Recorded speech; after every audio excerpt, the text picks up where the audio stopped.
ہمارے پاس جو ایمان ہے وہ ایمان نہیں ہے، عقیدہ ہے، اور یہ عقیدہ ہمیں اپنے والدین سے وراثت میں مل گیا۔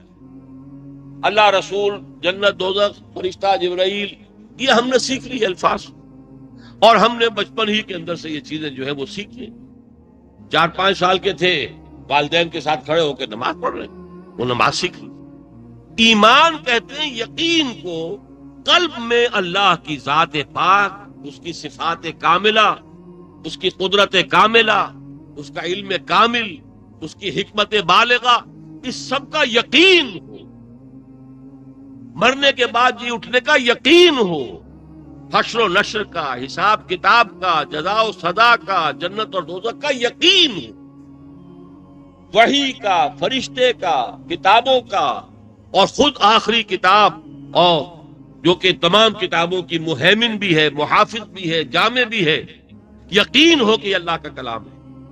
یہ یقین جب تک نہیں ہے، عقیدہ اور شے ہے، یقین اور شے ہے۔ عقیدے کے ہوتے ہوئے آپ اس کے خلاف طرز عمل بھی اختیار کر سکتے ہیں، جو ہمارا ہے، عقیدہ بھی ہے اور سودی لین دین بھی ہے۔ بینکوں سے قرضے لے کے عالی شان کوٹھیاں بنائی ہیں، عالی شان بلڈنگیں بنائی ہیں، سودی قرضہ، اور اچھے حاجی صاحب ہیں، نمازی ہیں، کسی مسجد کے ہو سکتا ہے متولی بھی ہوں، وہ سب وہ کام کر رہے ہیں، انہیں وہ سودی کاروبار جو ہے وہ نظر نہیں آ رہا کہ وہ حرام ہے، اللہ کے خلاف اعلان جنگ ہے، ہماری پوری معیشت اس کے اوپر ہے۔ تو عقیدہ اور شے ہے، ایمان اور ایمان ہو جائے پھر عمل تبدیل ہو جاتا، پھر زندگی کا رخ بدل جاتا، پھر ویلیوز بدل جاتی، اقدار بدل جاتی۔ یہ جو بدل جانا ہے انسان کا اندر سے، یہ ہے در حقیقت پہلا انقلاب، افراد میں انقلاب برپا کرنا، ان کی سوچ میں، ان کے نظریات میں، ان کے افکار میں، ان کی اقدار میں، ان کے شب و روز کے انداز میں اختلاف جو ہے انقلاب برپا ہو جائے، یہ ہے سب سے بنیادی انقلاب۔ اور اس کے لیے آلے کے طور پر استعمال کیا محمد رسول اللہ صلی اللہ علیہ وسلم نے قرآن کو۔ اتر کر ہرا سے سوئے قوم آیا، اور ایک نسخہ کیمیا ساتھ میں۔ قرآن مجید میں 4 جگہ آیا یتلو علیہم آیاتی وَيُزَكِّيهِمْ وَيُعَلِّمُهُمُ الْكِتَابَ وَالْحِکْمَةَ، لیکن چاروں جگہ پہلا کام کیا؟ یتلو علیہم آیاتی، اللہ کی آیات پڑھ کر سنا رہے۔ دعوت ہے تو وہی یہی ہے، انذار ہے تو قرآن کے ذریعے ہے، تبشیر ہے تو قرآن کے ذریعے سے ہے، تذکیر ہے فذکر بالقرآن من یخاف وعید، وہ قرآن کے ذریعے سے ہے، وعظ ہے تو قرآن کے ذریعے سے ہے، نصیحت ہے تو قرآن کے ذریعے سے ہے، تزکیہ ہے تو قرآن کے ذریعے سے ہے۔ اس لیے کہ شفاء لما فی الصدور، سینوں کے اندر جو روگ ہیں، حب دنیا ہے، حب مال ہے، حب شہرت ہے، حب جاہ ہے، یہ سارے روگ جو ہیں اندر کے، ان کو دور کرنے والا تریاق تو قرآن ہے، جس کو علامہ اقبال نے بہترین انداز میں کہا کہ چوں بجاں در رفت جہاں دیگر شود، جہاں تو دیگر شد جہاں دیگر شود۔ جب یہ قرآن کسی کے اندر سرایت کر جاتا ہے، اتر جاتا ہے، تو اس کے اندر انقلاب آ جاتا ہے، اس کی سوچ بدل گئی، اس کا نقطہ نظر بدل گیا، اس کے اخلاق بدل گئے۔ یہ اندرونی شخصی انفرادی انقلاب جو ہے، یہ عالمی انقلاب کا پیش خیمہ ہے۔ پہلا تو یہ ہے کہ اس کی اپنی نگاہوں میں دنیا بدل گئی۔ آپ دیکھیے، آپ کا زاویہ نگاہ بدل جائے گا تو آپ جو کچھ دیکھ رہے ہیں وہ اب آپ کو ایک بدلی ہوئی شے نظر آئے گی۔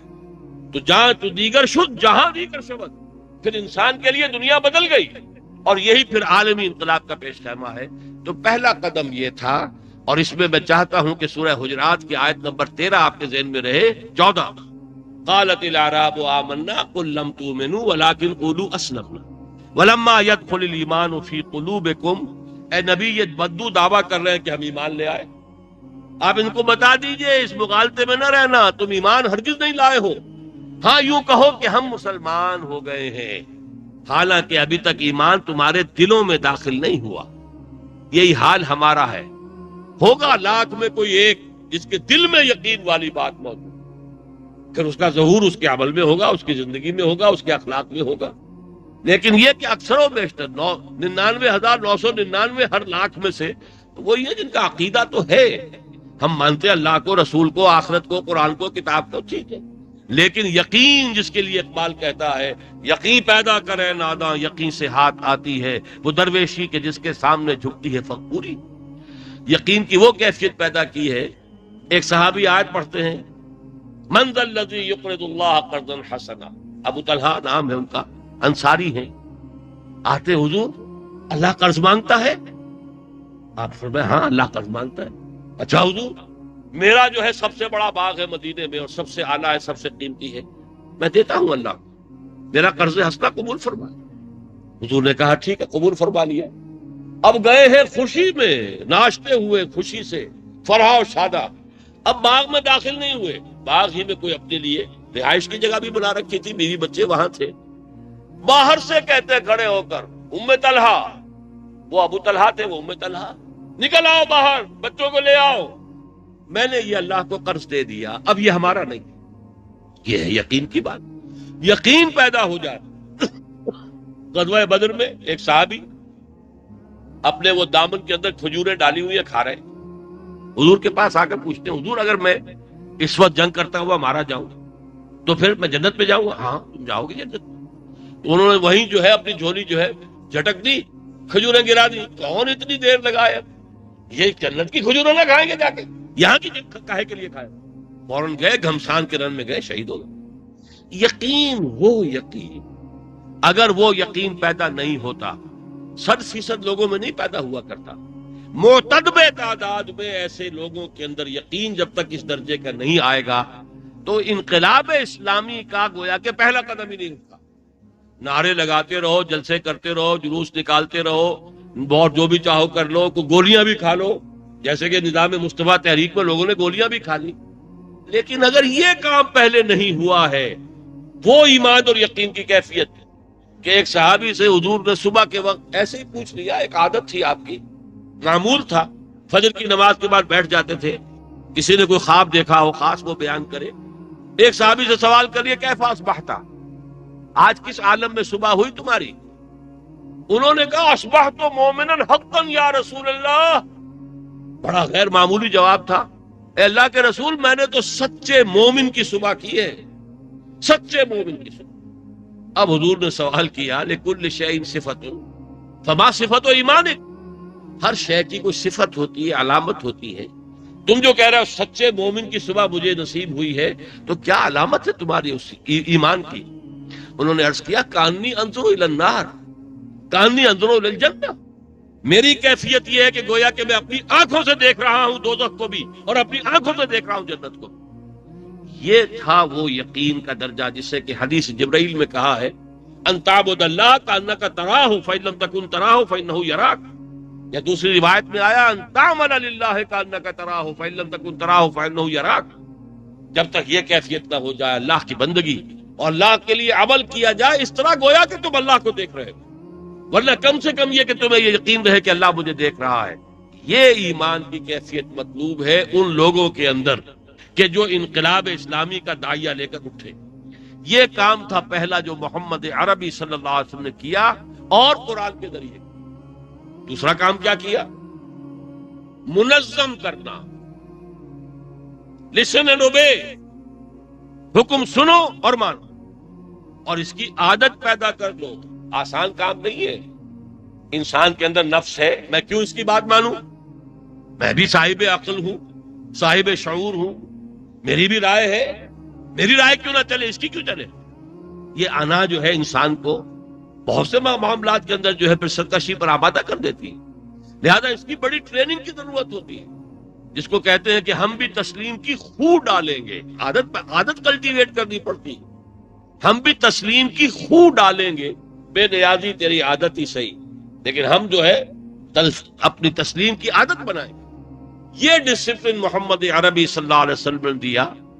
ابتدائی طور پر تو وہ ڈسپلن کس اعتبار سے تھا کہ آپ اللہ کے رسول ہیں، میں نے جب آپ کو مان لیا اللہ کے رسول تو آپ کا ہر حکم مجھے ماننا ہی ماننا ہے. لیکن بعد میں چونکہ یہ کام ایک مرتبہ پھر ہونا ہے اور اس وقت کوئی نبی اور رسول نہیں ہوگا. یہ جو ہمارا دور ہے جس کے بارے میں میں آپ سے عرض کروں گا، وہ نظام دوبارہ دنیا میں آئے گا. حضور کی پیشن گوئی ہے اور وہ کتابچہ یہاں آپ کو تقسیم ہوگا. کتابچہ کیا صرف 4 ورقے پر مشتمل ہے، لیکن احادیث صحیحہ کے حوالے سے وہ پیشن گوئیاں اس میں درج ہیں کہ دنیا کے خاتمے سے قبل، قیامت سے پہلے کل روئے ارضی پر وہ نظام خلافت علی منہاج النبوہ قائم ہوگا. اچھا اب جب یہ ہوگا تو کسی نبی کی قیادت میں تو نہیں ہوگا، کسی رسول کی قیادت میں تو نہیں ہوگا کہ اس پر ایمان لے آئے اور ان کی بات مان رہے۔ اب کس ذریعے سے ہوگا؟ آپ نے اس دور کے لیے بھی رہنمائی، اپنا اسوہ چھوڑا، آپ نے بیعت کی لوگوں سے دی۔ دیکھو لوگوں، مجھ سے اقرار کرو، بیعت کرو۔ یہ متفق علیہ روایت ہے، بخاری اور مسلم شریف دونوں میں موجود۔ حضرت عبادہ ابن صامت سے رضی اللہ تعالی عنہ، بایعنا رسول اللہ صلی اللہ علیہ وسلم علی السمع والطاعت فی العسر والیسر والمنشط والمکرہ وعلی اثرۃ علینا وعلی لا ننازع الامر اہلہ وعلی ان نقول بالحق انما كنا لا نخاف فی اللہ لومۃ لائم، متفق علیہ۔ ہم نے بیعت کی تھی اللہ کے رسول سے کہ آپ کا ہر حکم سنیں گے اور مانیں گے، خواہ مشکل ہو خواہ آسان، خواہ ہماری طبیعتیں آمادہ ہوں خواہ ہمیں اپنی طبیعتوں پر جبر کرنا پڑے، خواہ آپ دوسروں کو ہم پر ترجیح دے دیں۔ ہم یہ نہیں کہیں گے کہ ہم آپ کے پرانے ساتھی تھے، آپ نے ایک نیو کمر کو، نو وارد کو ہمارے اوپر امیر بنا دیا، کیسے ہو گیا یہ؟ نہیں، ہم نہیں کہیں گے، جو آپ جس کو مناسب سمجھے آپ عہدہ دیں، امیر بنائیں۔ اور یہ کہ جسے آپ امیر بنائیں گے ان سے ہم جھگڑیں گے نہیں، تعاون کریں گے، ان کا بھی کہنا مانیں گے، حکم مانیں گے۔ البتہ جہاں کہیں بھی ہوں گے حق بات، جو ہماری رائے ہوگی کہ صحیح بات یہ ہے، وہ پیش ضرور کر دیں گے۔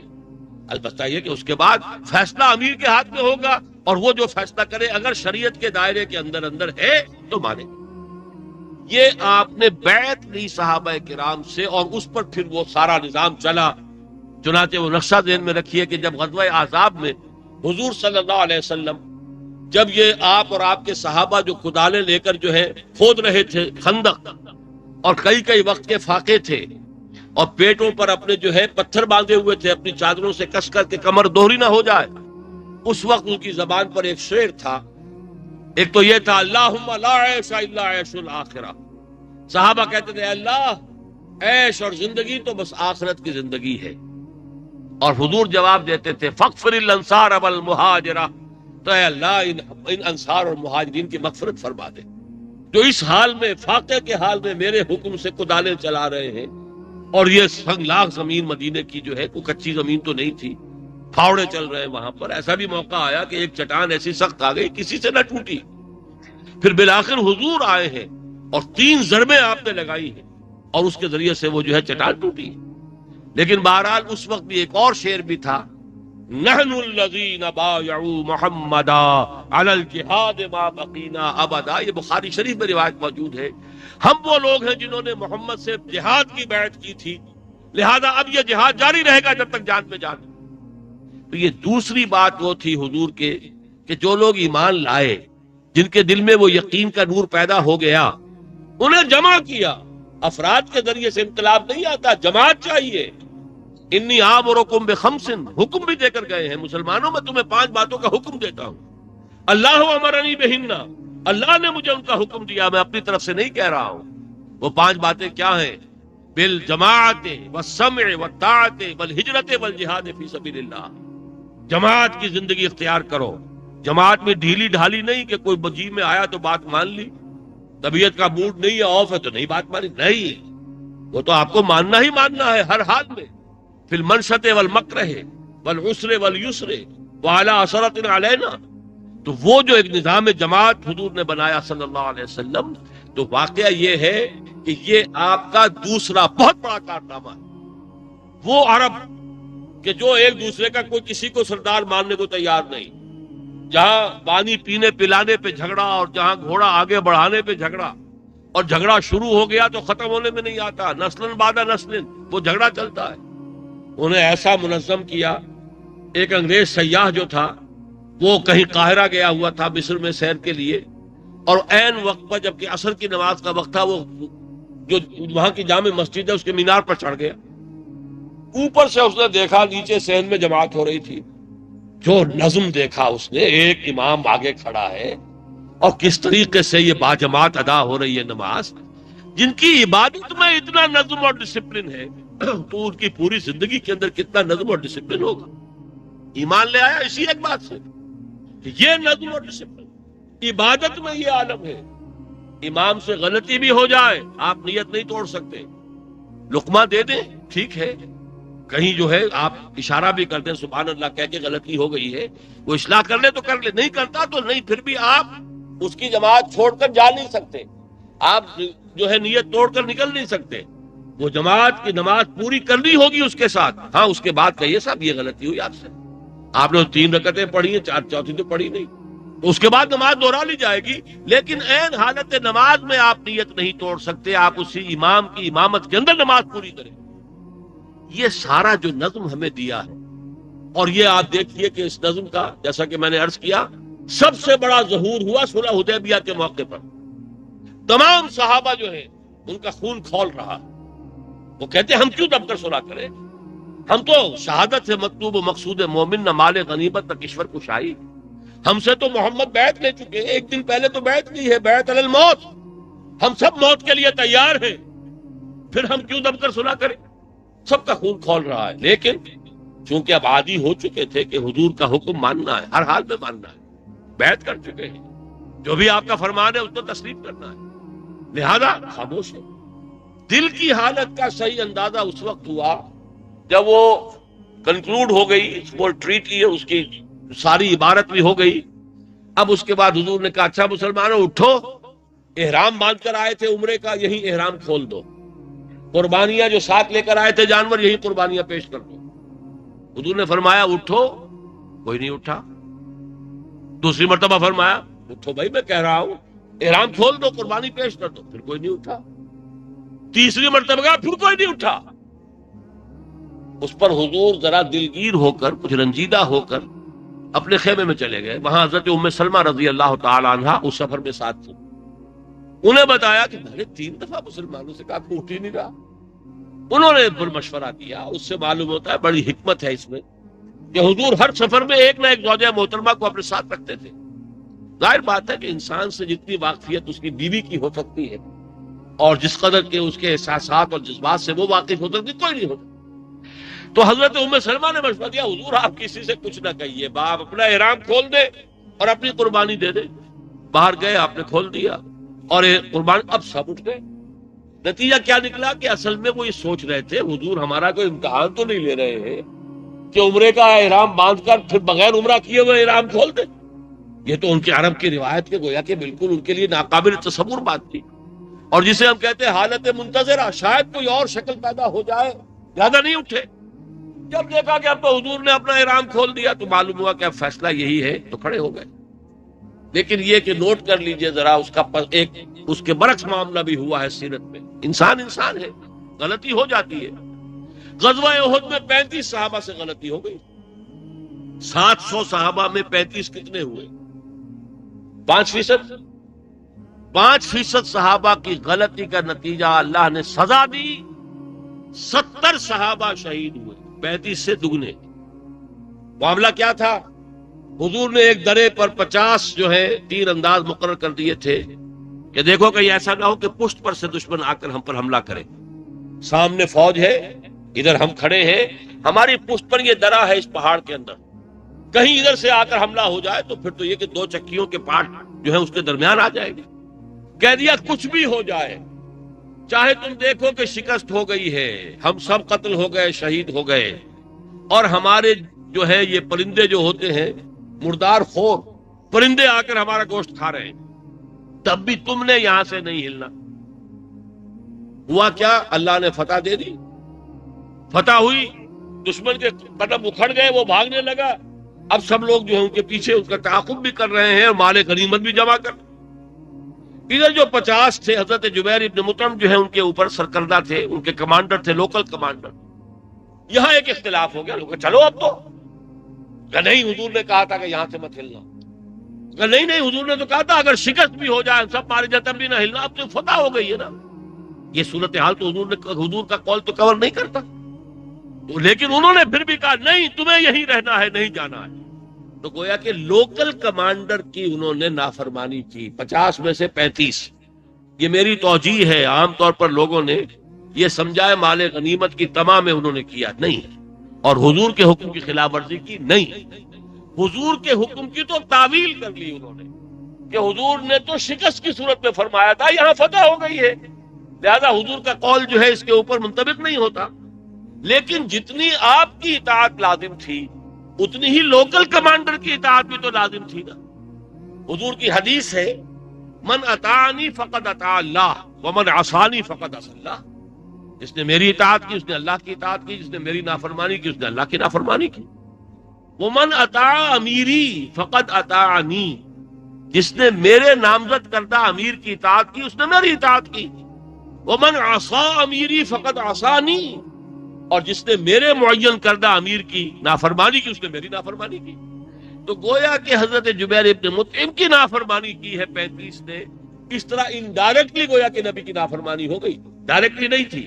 انہوں نے تو تعویل کر لی تھی، لیکن آپ کو معلوم ہے اس کے بعد جو پانسا پلٹا ہے، عارضی طور پر شکست ہو گئی، حضور بھی مجروح ہوئے، دندان مبارک شہید ہوئے، تلوار کا وار پڑا ہے چہرے کے اوپر، رخسار کی ہڈی کو توڑتا ہوا، جبڑے میں سے 2 دانتوں کو وہاں سے جو ہے وہ توڑتا ہوا، شہید کرتا ہوا، اور خون کا فوارہ چھوٹا ہے، اور آپ پر اتنا خون گیا ہے، آپ کا پورا چہرہ رنگین ہو گیا خون سے، اتنا خون گیا کہ آپ کچھ مدہوشی اور بے ہوشی کی کیفیت میں نیچے بیٹھ گئے. لہذا خبر اڑ گئی کہ محمد تو قتل ہو گئے، شہید ہو گئے معاذ اللہ. تو یہ کیفیت سب کیوں ہوئی؟ 70 صحابہ شہید ہو گئے، حضرت حمزہ شہید ہو گئے، مصعب بن عمیر شہید ہو گئے. کیسے کیسے ایک ایک جو ہے لاکھوں کے برابر، ہم جیسے لاکھوں کروڑوں کی جانوں سے زیادہ قیمتی جانیں. حضرت حمزہ رضی اللہ تعالی عنہ، حضرت مصعب بن عمیر رضی اللہ تعالی عنہ، ان کی 2 قبریں علیحدہ ہیں، آپ کو معلوم ہے. باقی 70 جو ہے 68 جو ہے ان کی ایک اجتماعی قبر ہے دامن احد میں. حضرت حمزہ اور حضرت مصعب بن عمیر کی یہ علیحدہ قبریں ہیں. تو ان کا معاملہ کیا تھا؟ اللہ نے فرمایا مسلمانوں تم ہمیں کوئی الزام نہیں دے سکتے. لقد صدقکم اللہ وعدہ، اللہ نے تو تم سے اپنا وعدہ پورا کر دیا تھا. استحسونہم باذنہ، جبکہ تم دشمن کو کاٹ رہے تھے گاجر مولی کی طرح اللہ کے حکم سے، اللہ نے فتح دے دی. حتی اذا فشلتم وتنازعتم فی الامر وعصیتم من بعد ما اراکم ما تحبون. ہاں جب تم سے 3 غلطیاں تم نے کی، تم نظم میں ڈھیلے پڑ گئے، تم نے سم و طاعت کے نظم کی خلاف ورزی کی، تم نے آپس میں اختلاف کیا، اور وہ جو چیز تمہیں پسند ہے محبوب ہے، عام لوگوں کے نزدیک مال، میرے نزدیک فتح، وَأُخْرَىٰ تُحِبُّونَهَا نَصْرٌ مِّنَ اللَّهِ وَفَتْحٌ قَرِيبٌ، تمہیں فتح بہت محبوب ہے، تو فتح جب آ گئی تو تم ڈھیلے پڑ گئے. اور اس کے نتیجے میں پھر یہ اللہ نے تمہارا امتحان لیا ہے تاکہ آئندہ کے لیے تمہیں سبق ہو جائے کہ ڈسپلن کی کتنی اہمیت ہے، نظم کی کتنی اہمیت ہے. یہ دوسرا کارنامہ ہے محمد رسول اللہ صلی اللہ علیہ وسلم. جب تک اس کے عکس والی جماعت نہیں ہوگی جس میں اسی نوع کا ڈسپلن موجود ہو، جو اسی بیعت کی بنیاد پر ہو، اگرچہ اس میں ایک لفظ کا اضافہ کر دیا جائے گا جو ہم نے کیا ہے. ہم نے اسی حدیث کو تنظیم اسلامی کا جو عہد نامہ رفاقت ہے اس میں جو پھر تیسرا حصہ جس کا ذکر کر رہے تھے زین العابدین صاحب، پہلے حصے میں تو اللہ تعالیٰ سے کلمہ شہادت ہے، استغفار ہے، توبہ ہے، دوسرے حصے میں اللہ سے عہد ہے، تیسرے میں پھر امیر تنظیم اسلامی کے ساتھ ایک معاہدہ ہے. وہاں ہم نے ایک لفظ کا اضافہ کر دیا، انی ابایعک علی السمع والطاعۃ فی المعروف، میں آپ سے بیعت کرتا ہوں کہ آپ کا ہر حکم سنوں گا اور اطاعت کروں گا بشرطے کہ وہ شریعت کے دائرے سے باہر نہ ہو. حضور کا معاملہ یہ تھا کہ آپ کا کوئی حکم شریعت کے دائرے سے باہر ہو ہی نہیں سکتا، آپ کا کوئی حکم غلط ہو ہی نہیں سکتا، لہذا وہاں تو مطلق ہے علی السمع والطاعۃ، جو حکم آپ دیں گے ہم مانیں گے. لیکن آپ کے بعد ابو بکر کا بھی یہ مقام نہیں تھا کہ جو حکم دو گے مانیں گے. حضرت ابو بکر نے بھی یہ کہا تھا جب خلافت کا جو ہے وہ بیعت ہو گئی، پھر جو آپ نے سرمن دیا، واعظ کہا، خطبہ دیا، اس میں یہ ہے لوگوں جب تک میں سیدھا چلوں تم پر میری اطاعت فرض ہے، اور میں ٹیڑھا ہو جاؤں تو سیدھا کرنا تمہارا فرض ہے. ظاہر بات ہے محمد رسول اللہ کے ٹیڑھے ہونے کا کوئی سوال ہی نہیں تھا. سوال تو ابو بکر کے بھی لیے بھی نہیں ہے، لیکن بہرحال غیر نبی سے خطا ہو سکتی ہے، خطا اجتہادی ہو سکتی ہے، لہذا وہاں معاملہ جو ہے انہوں نے صاف کہا. حضرت عمر کا تو یہ عالم ہے، ایک دفعہ مسلمان جماعت پوچھتے ہیں کہ اگر میں تمہیں صحیح راستے پر چلاؤں تو کیا کرو گے؟ نسمع و نطیع، ہم سنیں گے اور اطاعت کریں گے. اچھا اگر میں ٹیڑھا راستہ چلنے لگوں تو کیا کرو گے؟ ایک بدو کھڑا ہو گیا، اس نے میان میں سے تلوار کھینچی، ہم اس سے درست کر دیں گے تمہیں اے عمر. اس پر حضرت عمر نے اللہ کا شکر ادا کیا کہ میرے پیچھے چلنے والے کوئی اندھے بہرے لوگ نہیں ہیں، ڈیف اینڈ ڈم نہیں ہیں، بلکہ یہ لوگ ہیں جو آنکھیں کھول کر چل رہے ہیں کہ جب تک میں کتاب اللہ اور سنت رسول کے مطابق چلوں گا یہ میری اطاعت کریں گے، جب میں منحرف ہوں گا تو یہ مجھے سیدھا کرنے کے لیے اٹھ کھڑے ہوں گے. تو بہرحال یہ نظم جماعت ہے جو محمد عربی صلی اللہ علیہ وسلم کیا. تیسرا کام تزکیہ، پاک کرنا، اور یہ اصل میں ایمان کا منطقی نتیجہ ہے، اور وہ بھی قرآن کے ذریعے سے تزکیہ. راتوں کو کھڑے رہا کرو، قم اللیل الا قلیلا نصفہ او انقص منہ قلیلا اور زد علیہ ورتل القرآن ترتیلا. اس قرآن کو ہیمر کرو اپنے اندر، اتارو اسے، یہ تمہاری شخصیتوں میں جذب ہو جانا چاہیے. تو شعر اقبال کا آپ کو سنا چکا ہوں، کیوں مجاں در رفت جاں دیگر شود، تمہارے اندر اتر جائے گا قرآن تو تمہارے اندر انقلاب آ جائے.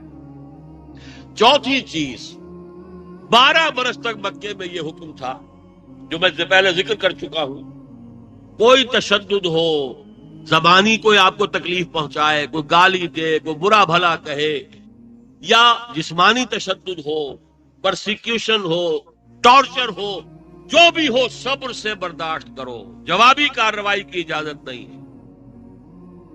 جس کو آپ کہتے ہیں ملٹری کی اصطلاح میں order of the day. This was the order of the day of Muhammad صلی اللہ علیہ وسلم فار 12 لانگ ایئرس.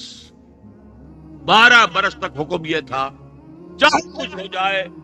حضرت خباب بن الارت سے کہا گیا اتارو کرتا، اتار دیا. دہکتے ہوئے انگارے زمین پہ بچھا دیے، لیٹ جاؤ، لیٹ گئے.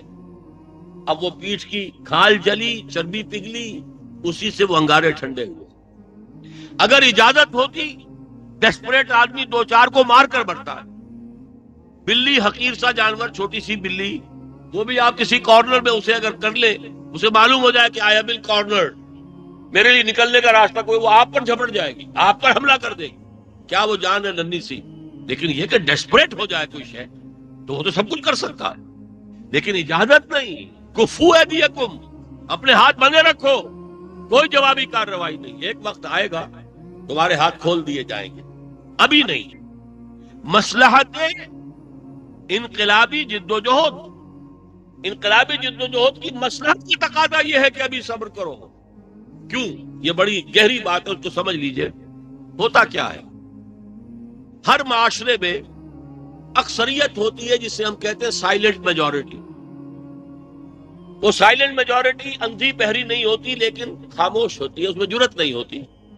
وہ دیکھتے تو ہیں کہ یہ ابو جہل نے ظلم کیا ہے، بول نہیں سکتے. ابو جہل کے سامنے کھڑے ہو کر بات کرنا آسان کام تو نہیں. وہ دیکھ رہے ہیں کہ یہ ابو لہب نے غلط حرکت کی ہے لیکن روک تو نہیں سکتے اس کو. وہ بادشاہ ہے، وہ تو وزیر خزانہ ہے، اس مملکت کا وزیر خزانہ تھا. لہذا سائلنٹ میجورٹی، لیکن وہ دیکھتی ہے، سنتی ہے، بول نہیں سکتی، جرت نہیں ہے، ہمت نہیں ہے. اب جو بھی تشدد ہو رہا تھا مسلمانوں پر، یہ سائلنٹ میجورٹی دیکھ رہی تھی. یہ آج کیا ہوا، یہ امیہ ابن خلف نے بلال کے گلے میں، گردن میں رسی ڈالی، چھوکروں کے حوالے کر دیا. وہ مردہ لاش جو ہوتی ہے جانوروں کی جیسے گھسیٹ کر لے جائی جاتی، ایسے ان کو گھسیٹا گیا ہے مکے کی گلیوں کے اندر. بھائی کیا ہوا؟ کیا اس نے کوئی چوری کر دی تھی اپنے آقا کی؟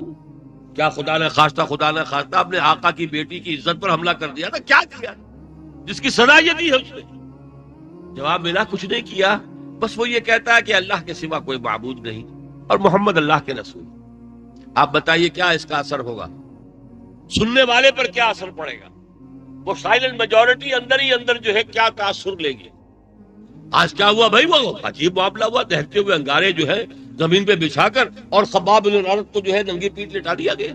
کیا کیا تھا بھائی اس نے؟ کچھ نہیں، بس وہ اللہ کی توحید کا قائل ہے. اس سے کیا ہو رہا تھا کہ وہ جو رفتہ اور ظاہر بات ہے کہ اگر یہ شروع ہی میں اگر یہ ہو جاتے وائلنٹ، ابھی تو تھے ہی مٹھی بھر، وائلنٹ ہو جاتے تو گویا کہ ایک آنے واحد میں کچل دیے جاتے. جب وہ کوئی جوابی کارروائی نہیں کر رہے تو ان کے خلاف کوئی بڑا قدم اٹھانے کا اخلاقی جواز نہیں ہے. جب وہ کوئی کارروائی کر نہیں رہے، جواب نہیں دے رہے، وہ کوئی ہمارے اوپر حملہ نہیں کر رہے، کچھ بھی نہیں کر رہے، تو اب اس کے لیے کہاں سے اخلاقی جواز لائیں کہ ان کے اوپر حملہ کر دیں آخری؟ تو وہ پرسنل جو ہے انڈیویجول لیول پر پرسیکیوشن ہو رہی ہے، لیکن اس پوری جماعت کے خلاف اجتماعی کوئی اقدام جو ہے قریش کی طرف سے نہیں ہو رہا۔ اس کو میں کہتا ہوں بائنگ ٹائم، وقت خریدنا پڑتا ہے۔ انقلابی جماعت جو ہے اسے ٹائم چاہیے تاکہ اپنی دعوت کے ذریعے سے، اپنی تربیت کے ذریعے سے، اپنی تنظیم کے ذریعے سے قوت فراہم کرے اور اپنا یہ بیس جو ہے قوت کا اس کو بڑھاتا چلا جائے۔ اگر یہ فوری طور پر وائلنٹ ہو جائے تو کچل دیے جائیں گے، اور جب اس طرح کا ٹارچر ہوتا ہے اور کوئی جوابی کارروائی نہیں ہوتی تو وہ جو سائلنٹ میجورٹی ہے اس کی جو ہمدردیاں ہیں وہ اس انقلابی جماعت کے ساتھ ہو رہی۔ یہ لوگ تو کوئی غلط کام نہیں کرتے، یہ گالی کا جواب جو ہے دعاؤں سے دے رہے ہیں، یہ اینٹ ماری جائے تو پھول پیش کرتے ہیں، یہ لوگ جو ہیں تو یہ پوری کوئی مختلف قسم کے لوگ ہیں۔ تو جو دلوں کو فتح کرنے وہی فاتح زمانہ، اس سائلنٹ میجورٹی کے دل فتح کر رہے ہیں محمد رسول اللہ اور آپ کے صحابہ والذین معہ۔ یہ 4 اقدامات ہیں جو حضور نے مکے کے 12 برس میں کیے۔ دعوت ایمان بذریعہ قرآن، لیکن ایمان یقین والا، صرف عقیدے والا نہیں، اقرار باللسان والا نہیں۔ تنظیم بذریعہ بیعت، تزکیہ قرآن کے ذریعے سے، نماز کے ذریعے سے، اقیم الصلاۃ للذکری، اس ذکر کے ذریعے سے تزکیہ۔ پھر نمبر 4 صبر محض، no retaliation, no raising of hands even in self defence, اپنے ذاتی تحفظ اور دفاع میں بھی ہاتھ نہیں اٹھا سکتے۔ اس سے وہ قوت فراہم ہوئی اور وہ جماعت فراہم ہوئی۔ ہجرت کے بعد اللہ تعالیٰ نے اس جماعت کو ایک بیس عطا کر دیا جہاں سے اب اپنا آفینسو لانچ کریں، اب باطل کے نظام کے خلاف اقدام کریں، آگے بڑھیں۔ اس کو سورہ توبہ میں کہا گیا فقاتلوا ائمۃ الکفر، جو کفر کے اور شرک کے جو امام ہیں وہ تو قریش ہیں جو مکے میں بیٹھے ہوئے ہیں۔ اے مسلمانوں اب انہیں وہاں سے نکالنا، اخرجوہم من حیث اخرجوکم، جہاں سے انہوں نے کبھی تمہیں نکالا تھا وہاں سے انہیں نکالو۔ یہ متولی نہیں ہے بیت اللہ کے، یہ تو اس کی عزت کو پٹا لگانے والے ہیں۔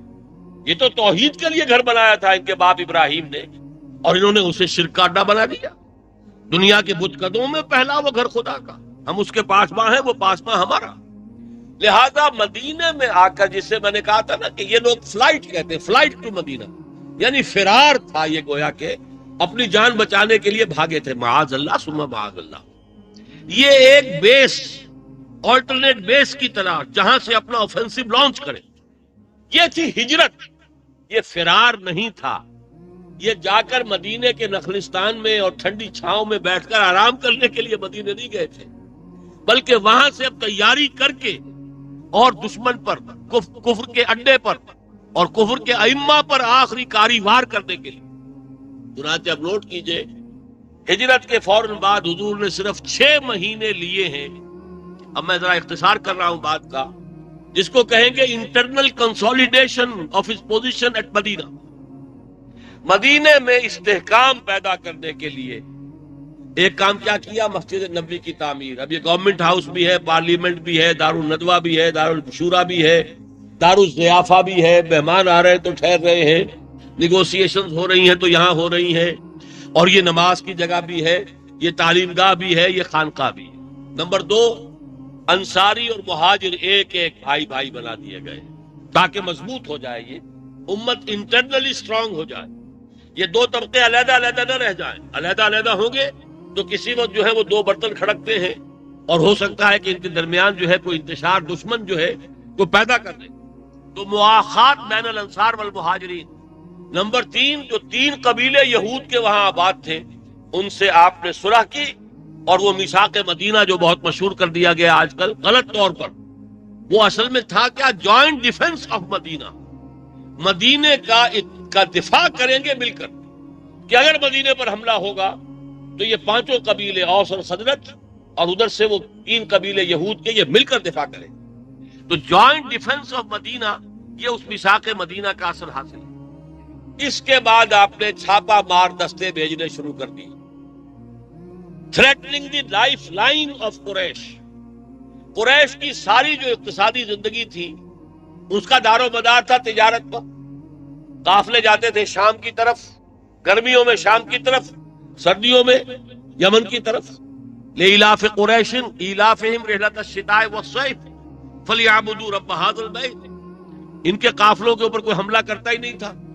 یہ کعبے کے متولی تھے، کعبے میں تمام قبیلوں کے بت رکھے ہوئے ہیں، گویا کہ سب قبیلوں کے خدا جو ہیں وہ یرغمالی ہیں قریش کے ہاتھ میں.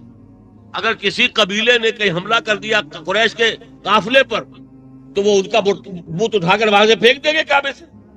لہذا ان کے کاروان جو ہوتے تھے ان کو کوئی خطرہ نہیں تھا، کسی اور کا کاروان بچ کے نہیں جا سکتا، لوٹ مار یہ تو ان کی سرشت تھی، اور قریش کے قافلے کو کوئی کچھ کہہ نہیں سکتا. لہذا ایسٹ ویسٹ ٹریڈ کے اندر کروشل پوائنٹ حاصل ہو گیا تھا قریش کو.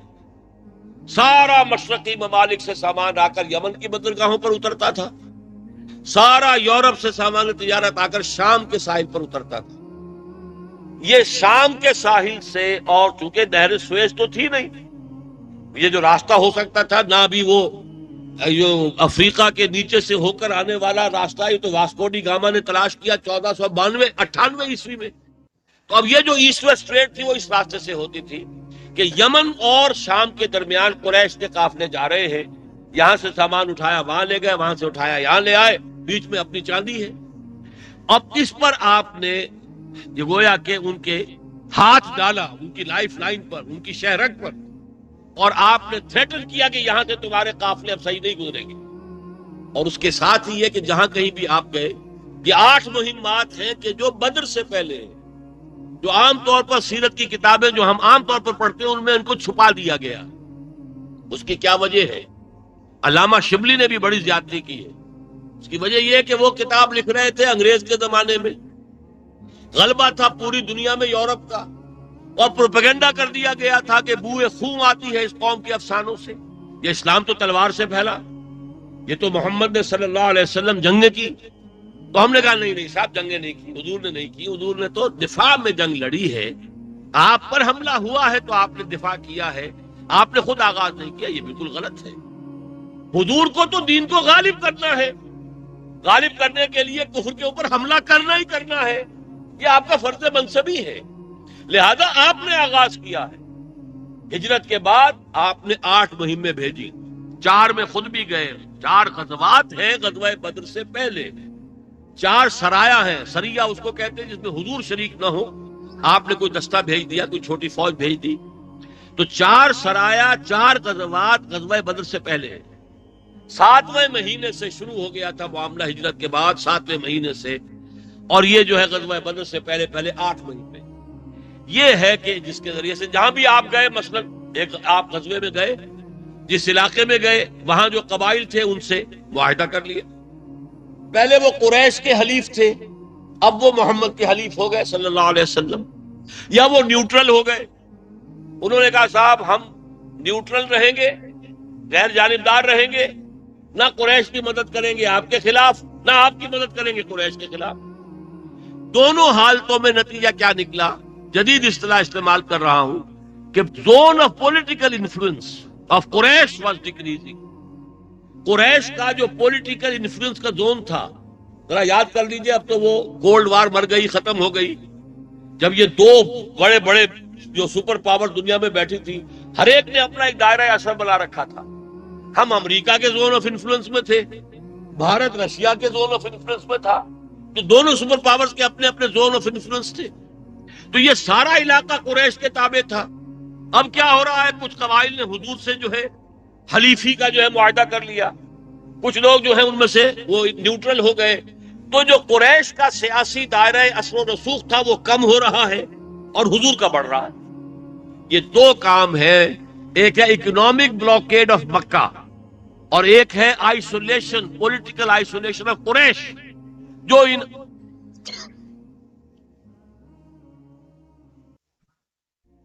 8 مہموں کے نتیجے میں یہ 2 مقاصد حضور نے حاصل کیے. اب زچ ہو کر، پریشان ہو کر، بلکہ یوں کہیے تنگ آمد بجنگ آمد، تب وہ 1000 کا لشکر لے کر جو ہے ابو جہل نکلا ہے. اس کو میں تو یوں کہا کرتا ہوں کہ دیکھیے، مکہ حرم کی سرزمین تھی، وہاں خوریزی کرنا پسندیدہ نہیں تھا. تو جیسے آپ سانپ کو بل سے نکالتے ہیں پھر اس کا سر کچلتے ہیں، تو یہ قریش کو وہاں سے نکالا ہے حضور نے صلی اللہ علیہ وسلم. وہ 1000 کا جو لشکر لے کر سانپ جو ہے یا اژدہا وہ مکے سے چلا ہے، اور اس کے نتیجے میں پھر غزوہ بدر ہوا. اور حضور صلی اللہ علیہ وسلم کی اس جد و جہد کا جو آخری فیز ہے جو کہ ہے آرمڈ کانفلکٹ، مسلح تصادم، وہ شروع ہو گیا 17 رمضان المبارک سن 2 ہجری سے. 6 سال تک یہ جنگ جاری رہی، اپس بھی آئے ڈاؤنز بھی آئے.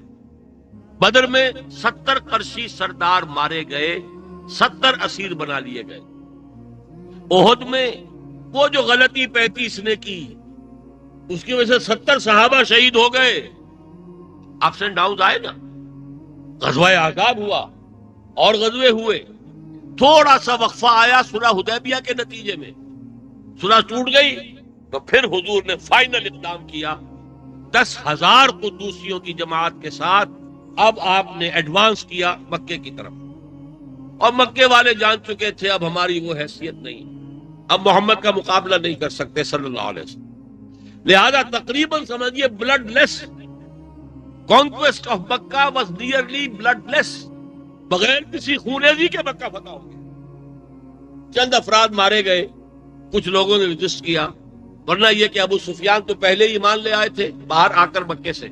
وہ ایمان کا انہوں نے اعلان کر دیا، اور حضور نے ابو سفیان ہی کے گھر کو دار الامن قرار دے دیا. جو بھی ابو سفیان کے گھر میں داخل ہو جائے گا اسے امان ہے، جو خانہ کعبہ میں آ جائے گا اسے امان ہے، سب کو امان. اور آپ نے پھر جب فاتح کی حیثیت سے پھر جب خطبہ دیا ہے، جب وہ قریش کھڑے تھے دشمن جنہوں نے کتنے حملے کیے تھے، جن میں وہ ہند بھی تھی ابو سفیان کی بیوی، جس نے کہ حضور کے چچا کا کلیجہ چبایا تھا، جبکہ حضرت حمزہ کی ناک کاٹی گئی، کان کاٹے گئے، آپ کی لاش کا مسئلہ ہوا، آپ کا پیٹ چاک کر کے آپ کا کلیجہ چبایا اس ہند نے، وہ بھی موجود. لیکن حضور نے اعلان کر دیا، پوچھا آج تمہارا کیا خیال ہے، میں تمہارے ساتھ اب کیا سلوک کروں گا. جواب دیا انہوں نے، کریم ابن کریم. آپ تو خود بہت نیک اور شریف انسان ہیں، اور ایک بڑے ہی شریف کریم النفس انسان کے بیٹے ہیں. یہ گویا کہ سب سے بڑی خوشامدانہ چاپلوسانہ جو بھی کہیں، جو سب سے بڑی ہو سکتی تھی مد و ثنا انہوں نے کر دی عربوں کے روایت کے مطابق. آپ نے فرمایا کہ آج میں تم سے وہی کہتا ہوں جو میرے بھائی یوسف نے اپنے بھائیوں سے کہا تھا، اذهبوا فانتم الطلقاء، جاؤ تم سب آزاد. میں تمہیں نہ اسیر بنا رہا ہوں، نہ تمہیں جو ہے اب وہ غلام بنا کر جو ہے صحابہ میں غلاموں کی حیثیت سے تقسیم کر رہا ہوں. جنرل ایمنسٹی کا اعلان، معافی، عام معافی کا اعلان، اذهبوا فانتم الطلقاء. یہاں پر آ کر گویا کہ محمد رسول اللہ کی انقلابی جد و جہد کامل ہو گئی. اگرچہ جسے کہتے ہیں موپنگ اپ آپریشن، کسی ملک کے اندر بڑا اپہیبل ہو، بڑی طاقت کا سر کچلا جا سکے، پھر بھی کہیں کہیں پاکٹس ہوتے ہیں ریزسٹنس کے، تو پاکٹس آف ریزسٹنس کو صاف کرنا یہ پھر 1 سال میں ہوا ہے. طائف کا محاصرہ ہوا، حنین کی جنگ ہوئی، وغیرہ وغیرہ. لیکن یہ کہ اس کے بعد سن 9 ہجری میں اعلان کر دیا گیا کہ مشرکین عرب کے لیے کوئی آپشن نہیں ہے، یا وہ ایمان لے آئے. سورہ توبہ کی ابتدائی 6 آیات وہاں حضرت علی نے پڑھ کر سنا دی حضور کے ذاتی نمائندے کی حیثیت سے کہ اب تمہیں ان مہینوں کی صرف مہلت ہے، اس کے اندر اندر یا ایمان لے آؤ یا قتل کر دیے جاؤ. تو پورا قوم جو ہے، چند لوگ بھاگ گئے، چھوڑ کر چلے گئے مکے سے اور عرب سے. کبھی مسلمان گئے تھے حبشہ. اب یہ لوگ جو ہے مشرکین کہ جو اسلام نہیں لانا چاہتے تھے وہ چلے گئے، باقی سب لوگ ایمان لے آئے. جاء الحق وزهق الباطل ان الباطل کان زہوقا. اب اس سے اندازہ کیجئے یہ ہے وہ عظیم کارنامہ. اور ہر انقلاب کا، یہ تو میں نے 6 سٹیپ گنوا دیے. 4 تھے مکے میں، دعوت، تزکیہ، تنظیم اور صبر محض. 2 آگے مدینے میں، ایک ہے ایکٹیو ریزسٹنس، چیلنج کرنا باطل کو. 6 مہینوں میں جو 1 سال میں جو آپ نے 8 مہمیں بھیجی ہیں وہ چیلنج تھا. قریش کو چیلنج کیا گیا تھا، اب آؤ میدان میں، نکلو اس مکے کی امان گاہ سے، آؤ میدان میں. اور اس کے بعد 6 سال جو ہیں وہ آرم کنفلکٹ کا یہ آخری فیز تھا. لیکن یہ کہ کسی بھی ریولیوشن کا لٹمس ٹیسٹ یہ ہوتا ہے کہ وہ کسی ایک ملک کے اندر محدود نہیں رہتا. انقلاب فرانس جو جمہوریت کا آغاز ہوا تو پوری دنیا میں پھیل گیا. انقلاب روس میں آیا اور کہاں؟ لیٹن امریکہ. آپ کو معلوم کیوبا میں آج بھی کمیونزم موجود ہے، روس میں مر چکا، ختم ہو گیا، اس کی کریا کرم بھی ہو گیا، تدفین بھی ہو گئی، کل بھی ہو چکے کہنے کے مطابق، 40واں ہو گیا، لیکن یہ کہ کیوبا میں موجود ہے ابھی۔ ہندوستان کے ایک صوبے میں ابھی کمیونسٹ پارٹی کی حکومت ہے، جوتی باسو بیٹھا ہوا ہے ابھی، وہ مارکسسٹ ہے، کمیونسٹ ہے، بنگال میں اس کی حکومت ہے۔ پچھلے دنوں تو خبر آ رہی تھی کہ شاید اسی کو کینڈیڈیٹ بنا لیا جائے وزیر اعظم کے لیے۔ بہرحال جو یہ انقلاب کا جو یہ خاصہ ہوتا ہے کہ وہ آگے بڑھتا ہے، اس پروسیس کا بھی آپ نے آغاز فرما دیا۔ صلح حدیبیہ کے بعد آپ نے خطوط لکھے، دعوت نامے بھیجے، آپ نے ہرقل کو بھیجا، اور جو کسرا تھا ایران کا اس کو بھیجا، مقوقس سے مصر کو بھیجا، نجاشی جو حبشہ کا تھا اس کو بھیجا، امیر بحرین کو بھیجا، ان سب کو خطوط بھیجے۔ اس کے نتیجے میں غزوہ موتا ہوا اور پھر غزوہ تبوک۔ یہ حضور کی زندگی کا آخری سفر تھا۔ گویا کہ انٹرنیشنل فیز جو تھا اسلامی انقلاب کا، اس کا بھی آغاز حضور نے خود فرما دیا، لیکن پھر وہ خلافت راشدہ میں عملاً جو ہے اس کی توسیع ہوئی ہے۔ 3 فوجیں نکلی ہیں، ایک عراق سے ہو کر ایران کی طرف اور پھر ترکستان کی طرف دریائے جیہوں تک پہنچ گیا، دوسرا شام سے ہو کر اور پھر یہ صحرائے سینا سے ہو کر مصر، اور وہ ہوتا ہوتا شمالی افریقہ کو کراس کرتا ہوا وہ کولم، وہ اٹلانٹک اوشن تک پہنچ گیا، تیسرا سیدھا شمال میں تیر کی طرح کوکیشیا، یہ جو کوہ قاف کا علاقہ ہے، یہاں تک پہنچ گیا۔ اب یہ گویا کہ سد تھی، اس سے آگے جانا نہیں تھا۔ ایشیا مائنر کا اکثر و بیشتر فتح ہو گیا۔ یہ ساری فتوحات کل 24 برس میں ہو گئی، اس لیے کہ حضرت ابوبکر، حضرت عمر، حضرت عثمان رضی اللہ تعالیٰ عنہ، 3 خلفاء کے دور خلافت میں یہ ساری فتوحات ہو گئی۔ حضرت علی کے دور میں بدقسمتی سے یہودی عبداللہ ابن سبا کی سازش کے نتیجے میں وہ جو ایک اختلاف ہوا، شیعان علی شیعان عثمان، اور پھر خانہ جنگی ہوئی، جنگ جمل، جنگ صفین، پھر جنگ نہروان، ایک نیا فرقہ پیدا ہو گیا اور وہ تھا خوارج کا، جنہوں نے حضرت علی کو بھی کافر قرار دیا، امیر معاویہ کو بھی کافر قرار دیا۔ بہرحال یہ ہماری داستان کا بڑا دردناک باب ہے۔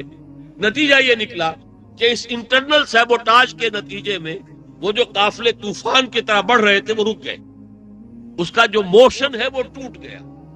1 لاکھ مسلمان تیروں اور اپنے ہی تیروں اور تلواروں سے ختم ہو گئے۔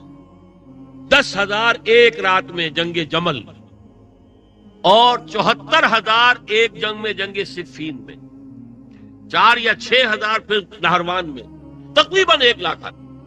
اس سے وہ قوت جو ہے وہ کم ہو گئی، وہ اب آگے جو ہے ایڈوانس رک گئی۔ بہرحال امیر معاویہ کے زمانے میں پھر کچھ آگے پیش قدمی ہوئی، پھر یہ کہ دور بنو امیہ، بنو عباس میں بھی کچھ ہوئی۔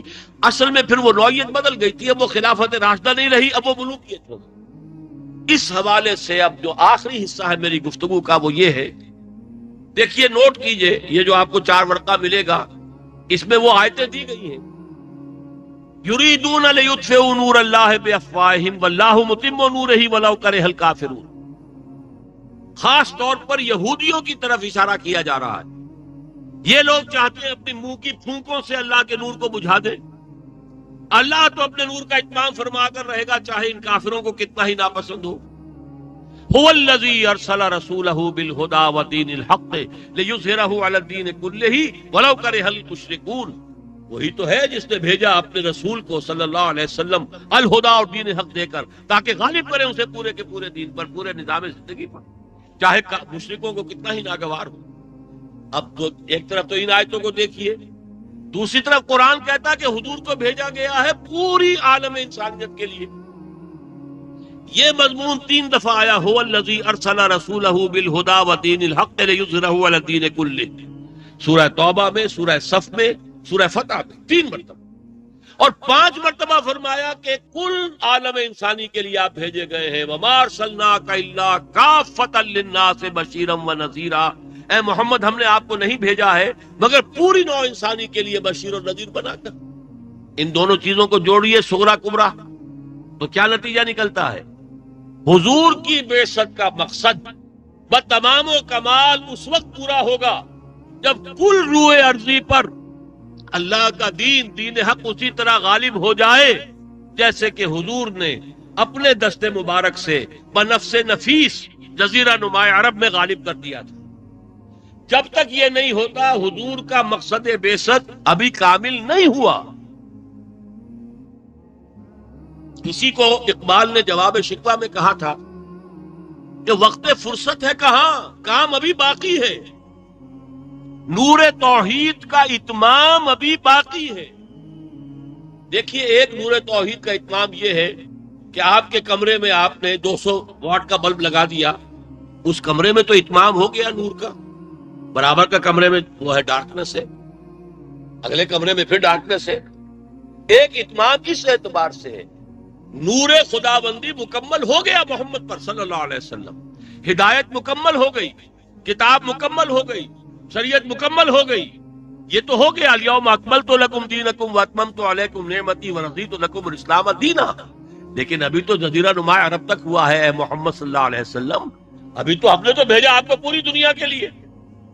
یہ کام حضور نے اپنے خطبہ حجۃ الوداع میں امت کے حوالے کر دیا.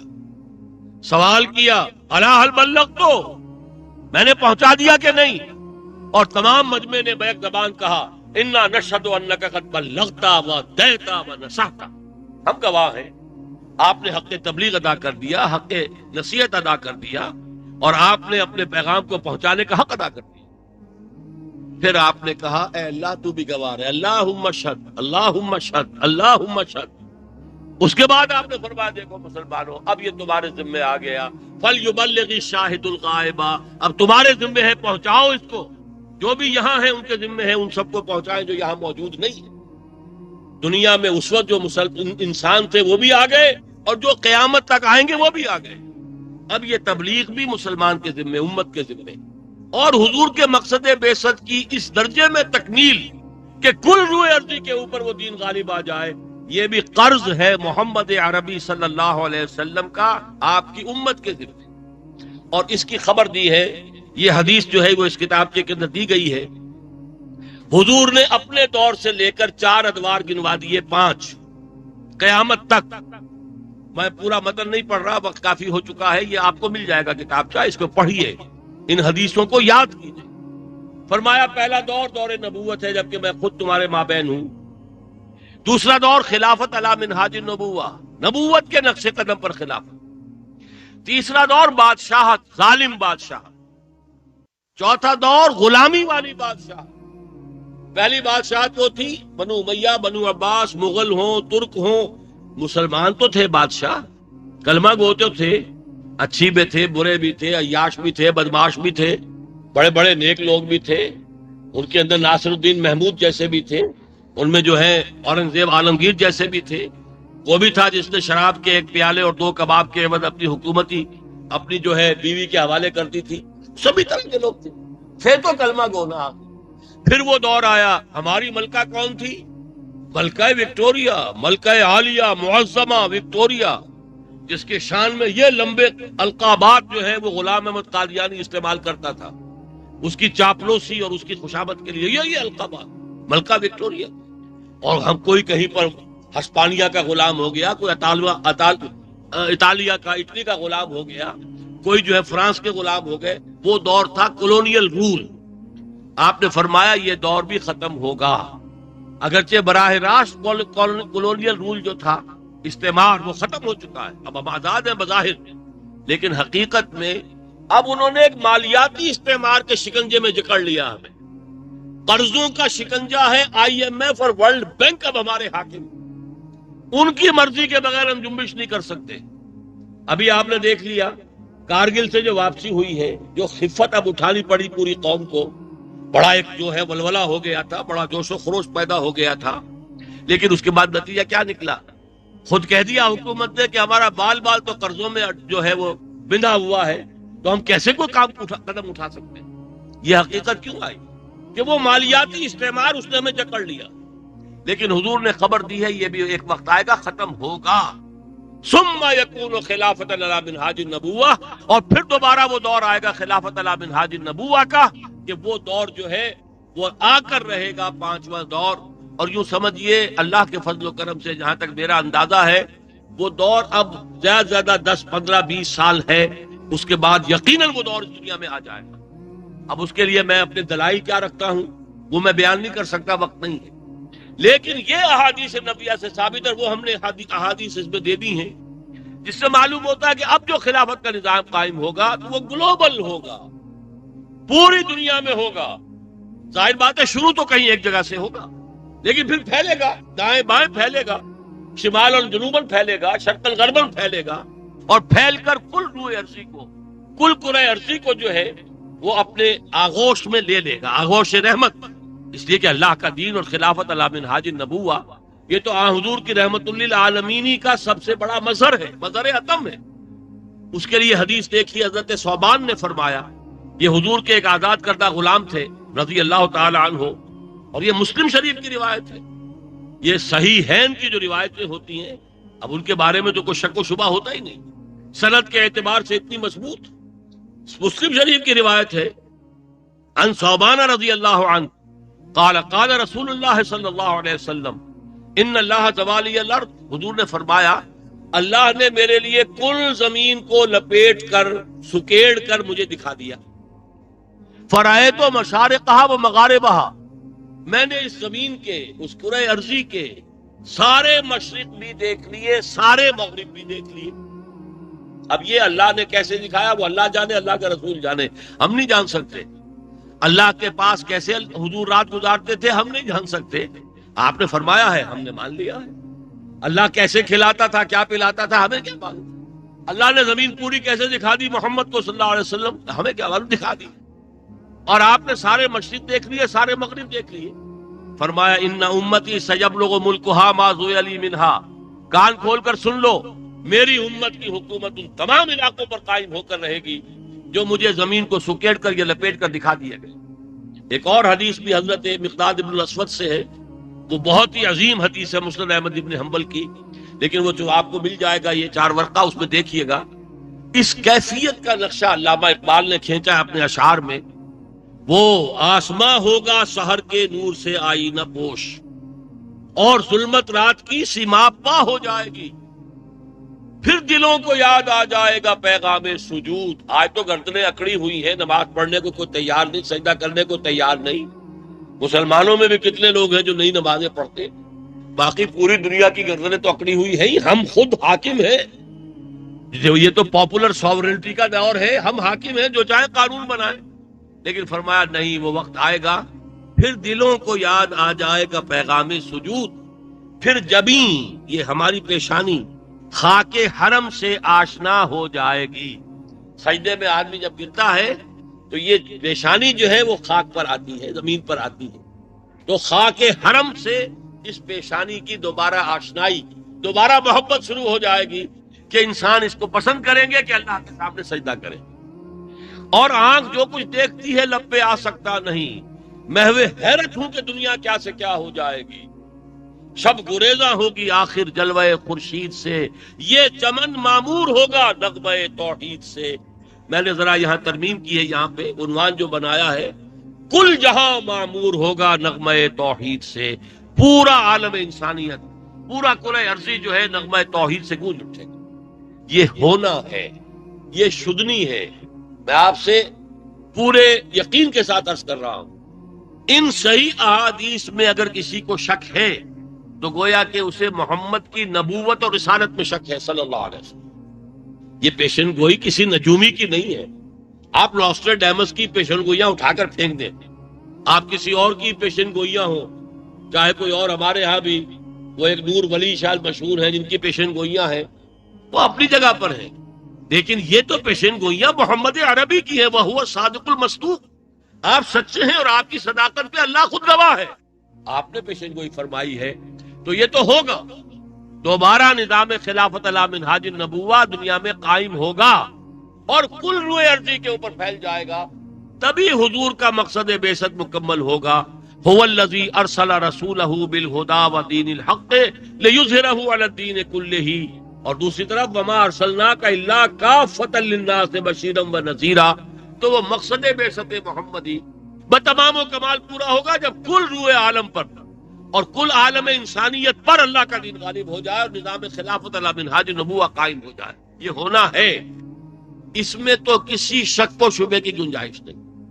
البتہ اگلا قدم کیا ہے، شروع کہاں سے ہوگا؟ ویسے تو ہر مسلمان کا فرض ہے جہاں ہے وہاں اس کے لیے کوشش کرے. عرب میں ہے تو عرب میں کوشش کرے کہ وہاں سے شروع ہو. مصر میں ہے مصر میں کوشش کرے. کر رہے ہیں لوگ کوششیں. آخر یہ جو بھی کچھ گما اسلامیہ مصر میں کتنے آدمی ان کے پھانسی چڑھ چکے, کتنے آدمی جو ہے گولیوں سے اڑائے جا چکے. FIS کی تحریک جو تھی الجزائر میں کتنے لوگوں نے جو ہے جانے دے دی, 1000 لوگوں نے جانے دے دی, ہزار لوگوں نے. افغانستان میں اسلامی جہاد کے نام پر ہی آخر لوگوں نے جانے دی. یہ دوسری بات ہے کہ بعد میں ان فائٹنگ ہو گئی, آپس میں لڑ پڑے. لیکن یہ سارا غلغلہ جو پوری دنیا میں ہے یہ اس بات کی علامت ہے کہ یہ جذبہ ہے, جوش ہے. اصل میں جو کمی آ رہی ہے وہ یہ ہے کہ منہاج محمدی لوگوں کے سامنے نہیں. زمانے کے جو چلتے ہوئی چیزیں ہیں, الیکشن کے ذریعے سے کوشش کر لو. ہمارے بھی 50 برس گزر گئے. سن 51 سے جماعت اسلامی الیکشن میں حصہ لیتی چلی آئی. JUI ہے, JUP ہے, جو اور جماعتیں ہیں. بظاہر بات ہے ان کی نیت سے تو ہمیں کوئی شک نہیں. انہوں نے اسلام کے لیے کیا, اپنے لیے یہی سمجھا کہ یہی بہترین طریقہ ہے. لیکن معلوم ہو گیا کہ ایکسرسائز ان فیوٹیلٹی ہے, اس سے تو نہیں ہو سکتا. کچھ لوگ ہیں جنہوں نے کچھ ٹیررزم کی شکل اختیار کر لی ہے. ادھر گولا پھینک دو, ادھر بارود پھینک دو, ادھر جو ہے ہینڈ گرینیڈ پھینک دو. یہ طریقہ تو نہیں ہے. سیاح آئے ہوئے ہیں اور ان کی بس کے اوپر آپ نے جو ہے بم پھینک دیا, یہ تو صحیح طریقہ نہیں ہے. یہ محمد رسول اللہ کا منہاج تو نہیں ہے. منہاج محمدی صلی اللہ علیہ وسلم, جیسے کہ ابھی بتایا کہ حضرت ابو بکر نے بھی فرمایا تھا جب حضرت عمر کو نامزد کیا ہے اپنے جانشین کی حیثیت سے, تو جو خطبہ دیا تھا اس میں یہ الفاظ تھے, ان ھذا الامر, یہ جو ہمارا معاملہ ہے خلافت کا, لا یصلح آخرها الا بما صلح به اولها. اب دو دور حضور نے فرمائے نا, حدیث جو میں نے آپ کو سنائی, خلافت علی منہاج نبوت کے دو دور, ایک حضور کے فوراً بعد اور ایک قیامت سے متصل قبل. دو دور آنے ہیں نا, وہ آخری دور وہ پہلا دور. فرمایا وہ جو آخری دور ہے وہ اسی طور سے آئے گا وجود میں جس طریقے سے پہلا دور آیا. اس کے لیے جو جد و جہد ہوئی تھی, اس کے لیے جو منہج انقلاب محمد نے اختیار کیا صلی اللہ علیہ وسلم, اس طریقے کار پر کام ہوگا تو ہوگا, ورنہ نہیں ہوگا. اسی بات کو پھر حضرت امام مالک جو امام دار الہجرت کہلاتے ہیں, امام مدینہ حضرت امام مالک, انہوں نے فرمایا لن یصلح آخر هذه الامہ الا بما صلح به اولها. اس امت کے آخری حصے کی اصلاح ہرگز نہیں ہوگی مگر اسی طور سے جس طور سے پہلے کی ہوئی. تو ہمارا کام کیا ہے, جو مسلمان جہاں ہے اگر وہ اپنے آپ کو واقعی سچا امتی سمجھتا ہے محمد کا صلی اللہ علیہ وسلم, وہ اپنا فرض عین سمجھے کہ حضور کے مقصد بعثت کی تکمیل کے لیے اپنی زندگی وقف کرے. ان صلاتی و نسکی و محیایا و مماتی للہ رب العالمین. البتہ عملاً کہاں سے ہوگا؟ ظاہر بات ہے ایک جگہ سے ہوگا. پوری دنیا میں حضور کے دستے مبارک سے نہیں ہو سکا تو آج کیسے ہو جائے گا؟ حضور کے ذریعے بھی ایک ملک میں انقلاب آیا, پھر بعد میں پھیلا. یہی اب ہوگا, پہلے کسی ایک خطے ارضی میں آئے گا اور پھر وہ پھیلے گا. اس کے لیے میں صرف انڈیکیشنز دے سکتا ہوں. مجھے وثوق ہے, مجھے گمان غالب ہے, یقین کا لفظ استعمال نہیں کرنا, کہ یہی خطہ پاکستان کا اور اس سے ملحق افغانستان, یہ دونوں انشاءاللہ ایک ہوں گے, مل کر ایک ہوں گے. میری یہ تجویز قائم ہے, کئی دفعہ پیش کر چکا ہوں. کانفیڈریشن ہونا چاہیے طالبان کے افغانستان میں اور پاکستان. یہ ایک مل کر ایک ملک بنے. پہلے کنفیڈریشن ہو, اس کے بعد فیڈریشن بھی ہو سکتی ہے. قدم تو اٹھے کوئی, یہاں سے وہ خلافت کا نظام دوبارہ شروع ہوگا. اس کی وجہ کیا ہے؟ 4 صدیوں سے ہندوستان ہی میں مجددین اللہ نے اٹھائے. ختم نبوت کے بعد سب سے بڑا منصب مجدد. 1000 برس تک سارے مجدد عالم عرب میں پیدا ہوئے. عمر بن عبد العزیز ہوں, امام ابو حنیفہ, امام شافعی, امام مالک, امام احمد ابن حنبل, شیخ عبد القادر جیلانی, امام ابن تیمیہ, امام غزالی, کہاں پیدا ہوئے؟ سب کے سب مجدد وہاں پیدا ہو رہے. لیکن 11ویں صدی کا مجدد اعظم شیخ احمد سرہندی, مجدد الفسانی, ہندوستان میں. 12ویں صدی کا مجدد اعظم شاہ ولی اللہ دہلوی, ہندوستان میں. 13ویں صدی کا مجدد اعظم سید احمد بریلوی, ہندوستان میں. 14ویں صدی کا میرے نزدیک جو مجدد اعظم تھے وہ شیخ الہند تھے, مولانا محمود حسن, جنہیں انگریز نے گرفتار کر کے مالٹا میں رکھا ہے, ہندوستان میں نہیں رکھا. اسیر مالٹا مشہور ہے وہ.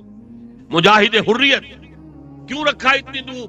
اقبال کا ایک شعر ہے جو نقشہ کھینچتا ہے کہ اقبال کے نفس سے ہے لالے کی آگ تیز، ایسے غزل سرا کو چمن سے نکال دو، تو کہیں ایسا نہ ہو کہ جیل کی اونچی اونچی دیواروں سے باہر بھی شیخ الہند کا جو سانس ہے، ان کا تنفس جو ہے، اس کے اثرات باہر آ جائیں اور ایک آگ لگ جائے۔ وہ ریشمی رومال کی تحریک جو شروع کی تھی، یہ دوسری بات ہے، اللہ کی مرضی، جیسے بہت سے انبیاء جو ہیں ان کے جو پلانز تھے دنیاوی اعتبار سے نہیں پورے ہو سکے، ایسے ان کا بھی نہیں ہو سکا، لیکن 14ویں صدی کے مجدد اعظم میرے نزدیک شیخ الہند۔ پھر جتنی عظیم شخصیتیں مزید 14ویں صدی میں پیدا ہوئی ہیں ہندوستان میں، علامہ اقبال جیسا مفکر، مولانا مودودی جیسا مصنف، مولانا الیاس جیسا مبلغ، پوری دنیا میں مجھے دکھا دیجئے۔ تو آخر کوئی تو حکمت ہے نا اللہ کی، اس مشیت میں اس کی لمبی سکیم ہوتی ہے، تدبیر ہوتی ہے۔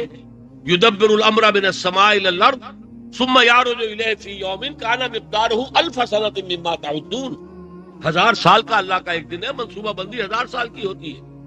تو ہم تو اب 15ویں صدی میں آ گئے ہیں نا، تو گویا کہ الف ثانی کی 4 صدیاں ختم ہو گئیں، 5ویں صدی میں ہے۔ تو انشاءاللہ یہاں سے، اور جتنا بڑا اسلامی جہاد جو ہوا ہے، ظاہر بات ہے، دیکھیے افغانوں کے بارے میں ہم کہہ سکتے ہیں ان کے لیے تو آزادی کا جہاد تھا، جہاد حریت تھا، ٹھیک ہے۔ سوڈانی جو وہاں آئے تھے وہ کائے کے لیے آئے تھے، مصری جو آئے تھے وہ کائے کے لیے آئے تھے، الجزائری جو آئے تھے وہ کائے کے لیے آئے تھے، سعودی عرب کا نوجوان اپنے ہاں کے سارے عیش چھوڑ کر جو آ کر شہید ہو رہا ہے افغانستان میں، وہ کائے کے لیے آیا تھا۔ پاکستان سے کتنے لوگ گئے اور جامع شہادت نوش کر لیا افغانستان میں، وہ کائے کے لیے گئے تھے؟ وہ افغانستان کی آزادی کے لیے گئے تھے یا اللہ کے کلمے کی بلندی کے لیے گئے تھے؟ جتنا خون خاص طور پر افغانستان جنگ کے دوران ان لوگوں کا جو خالصتاً اللہ کے لیے، اللہ کے دین کے لیے گئے وہاں، آخر یہ رنگ لائے گا نا، رنگ لائے گا کگی ہنا پتھر پہ گھس جانے کے بعد۔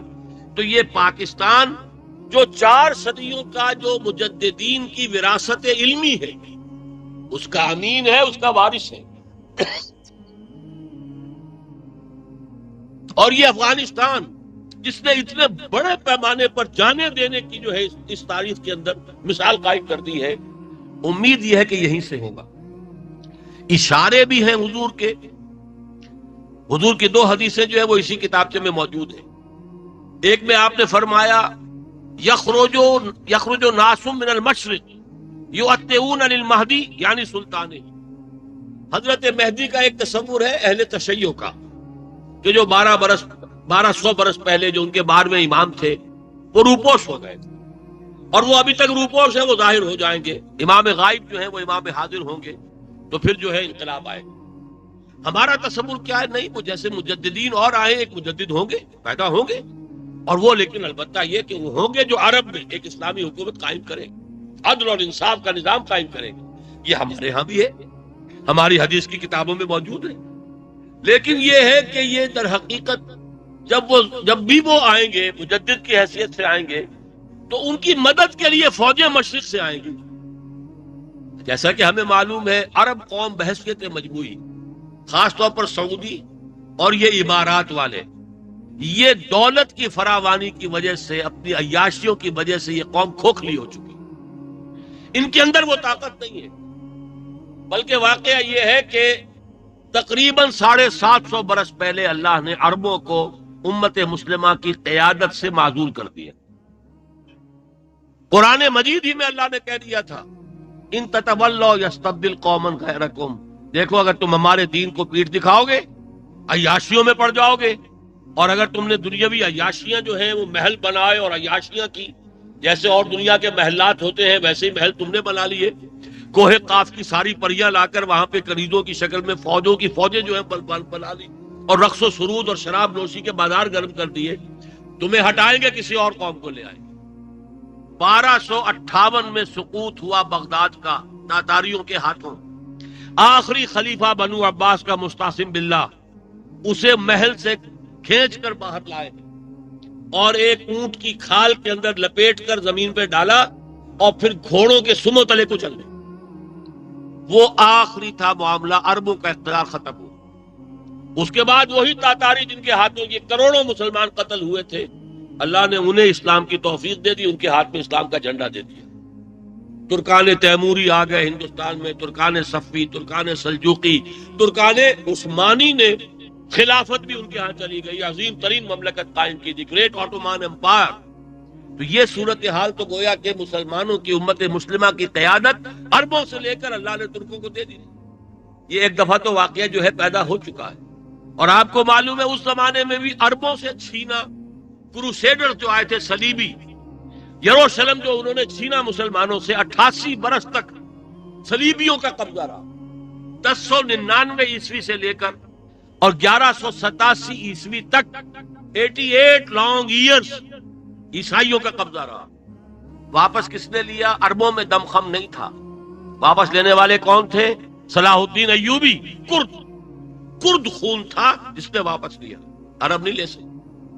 آج پھر وہ یروشلم مسلمانوں کے ہاتھوں سے نکلا، اب یہودیوں کا قبضہ ہے۔ 1967 کی جنگ میں، 6 ڈیز وار میں کس نے دیا؟ یہ کھویا کس نے؟ عربوں نے کھویا۔ یہ جنگ کس کے مابین تھی؟ ایک طرف مصر تھا، ایک طرف اردن تھا، ایک طرف شام تھا، اور ایک طرف اسرائیل تھا، انہوں نے کھویا، لیکن یہ عرب اسے واپس نہیں لے سکتے۔ حضور کی دوسری حدیث یہ ہے، یخرج ناس من خراسان، یخرج من خراسان رایات سود لا یردها شیء حتی تنصب بإیلیا۔ خراسان کے علاقے سے وہ فوجیں چلیں گی سیاہ علم لے کر، کہ جن کا رخ کوئی پھیر نہیں سکے گا، موڑ نہیں سکے گا، یہاں تک کہ ایلیا میں، یروشلم میں جا کر وہ جھنڈے نصب ہو جائیں گے۔ ایلیا حضور کے زمانے میں یروشلم کا نام تھا، اور خراسان ایک بہت بڑا ملک تھا اس زمانے میں، اور اس خراسان میں موجودہ افغانستان بھی تھا، پاکستان کا بھی ایک حصہ خاص طور پر مالاکن ڈویژن اس میں شامل تھا، ایران کا بھی ایک صوبہ جو اب بھی کہلاتا ہے خراسان، مشہد جو ہے شہر ہے اس کا جو صدر مقام ہے وہ بھی اس میں تھا۔ اس علاقے سے فوجیں جائیں گی اور وہ حضرت مسیح علیہ السلام کے ساتھ ہو کر یہودیوں سے اور دجال سے مقابلہ کریں گی، اور دجال کو حضرت مسیح قتل کریں گے۔ یہ سارے واقعات میں عرب میں حضرت مہدی کا ظہور، ان کی حکومت، ان کو بھی قائم کرنے کے لیے فوجیں مشرق سے آئیں گی۔ مڈل ایسٹ میں جا کر شام میں جو جنگ ہوگی آرمگیڈون یا الملحمۃ العظمیٰ جس کو حضور نے فرمایا،